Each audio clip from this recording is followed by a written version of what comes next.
રાજ્યના મુખ્યમંત્રી આવ્યા અને લાલ બાપુના કંઈક આ રીતે આશીર્વાદ લીધા। ગુરુદત્ત જયંતિ નિમિત્તે લાલ બાપુ સમક્ષ શીશ ઝુકાવી આશીર્વાદ મેળવ્યા અને સનાતન સંસ્કૃતિમાં ગુરુના માન, મોભો અને પ્રતિષ્ઠાનો પરિચય આપ્યો। મુખ્યમંત્રીએ લાલ બાપુની સેવાની પ્રશંસા કરી। લાલ બાપુએ પણ મુખ્યમંત્રીને નિષ્ઠાવાન અને ધર્મવાન ગણાવ્યા।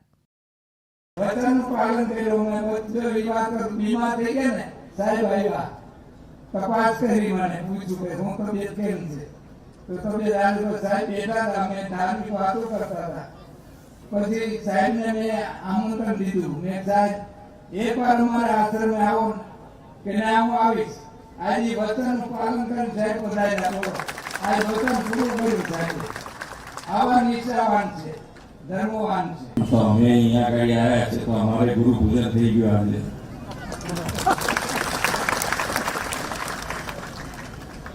આપણા ત્યાં તો આપણી સંસ્કૃતિ છે ગુરુ શિષ્યની સંસ્કૃતિ છે।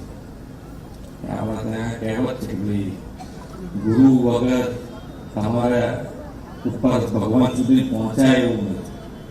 એટલે જેટલું ગુરુના ચરણોમાં રહીએ એટલા આપણે આગળ વધીએ। આપણી આ પરંપરા છે, આપણી સંસ્કૃતિ છે।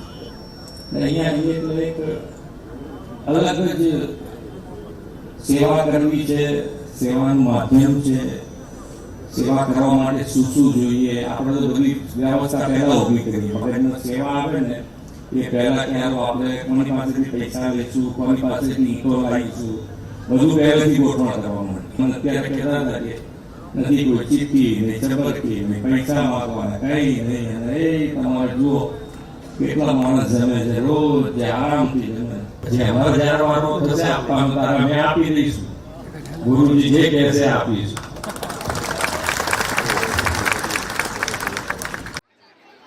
ભજન, ભોજન, ભક્તિ અને શક્તિનો સંગમ થયો। રાજકોટના ગધેથળમાં આવેલ ગાયત્રી આશ્રમમાં ગુરુદત્ત જયંતિ નિમિત્તે લાલ બાપુનું પૂજન કરાયું। અંદાજે 1.5 થી 2 લાખ ભક્તો ઉમટ્યા। ગાયત્રી આશ્રમ ખાતે માક્ષર સુદ પૂનમના દિવસે ગુરુદત્ત જયંતિની ઉજવણી કરાઈ। સવારથી જ 1100 ભક્તો દ્વારા લાલ બાપુની ગુરુ પૂજા કરવામાં આવી। આશ્રમ નજીક જ એક વિશાળ ડોમ ઊભો કરાયો હતો જેમાં 551 બાજોટ મૂકીને પૂજન કરાયું। ઉત્સવ દરમિયાન અંદાજે 1.5 થી 2 લાખ લોકો ઉમટ્યા। ઉપલેટા તાલુકાના 52 ગામ ઉપરાંત 115 ગામ માટે ધુમાડા બંધ જમણવારનું આયોજન કરાયું।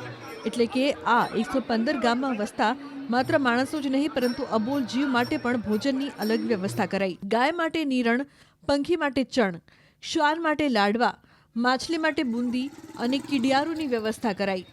ગુરુદત્ત જયંતિ નિમિત્તે 25 વીઘામાં ભોજનાલય બનાવાયું હતું। કાર્યક્રમ દરમિયાન બાળકો માટે આનંદ મેળો પણ યોજવામાં આવ્યો। ગાયત્રી આશ્રમની વાત કરીએ તો લાલ બાપુએ 1997-98માં ગધેથળ ગામમાં વેણુ ડેમના કાંઠે ટેકરા પર વડલો વાવી અહીં આશ્રમ બનાવ્યો। 12 વર્ષ સુધી લાલ બાપુએ અનુષ્ઠાન અને પૂજાપાઠ કર્યા। 12 વર્ષ બાદ અહીં ગાયત્રી માતાનું મંદિર બન્યું અને પ્રાણ પ્રતિષ્ઠા થઈ।